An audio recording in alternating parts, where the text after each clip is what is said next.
Hemmejaňyza salam. Bugün men size yarım ýalta alıştıran videolarımdan keçiräjik vlog taýýarladym. Ertir ýer bilen selerlikde keçiräjik rolik düşürdük.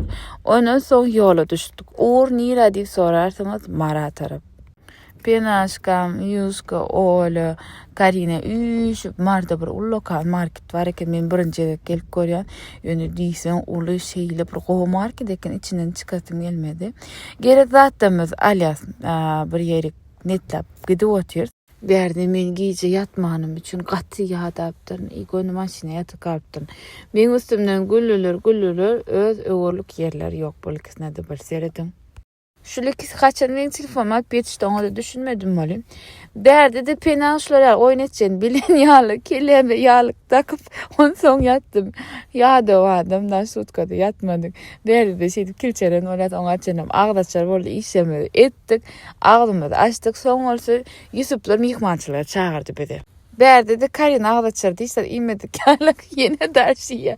Penada daşlarından seyrediyordu. Niringi de yağınız diye ona çenem yenemiydim. Gencimden nahar getirmeyen diýsem 3-4 türlü nahar getirdiler.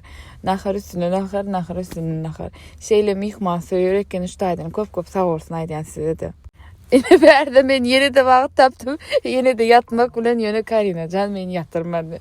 Şeýdim ýyldymyzda ýola düşdük. Ene berde bir markete giret, näme üçin giret onu bilemok. Ýa-da ýydygym, içdigim. Diyecek bolýanym yarım ýamalak videolarymda size şular ýaly kiçijik vlog taýýarladym halaňyz diýip umyd edýän.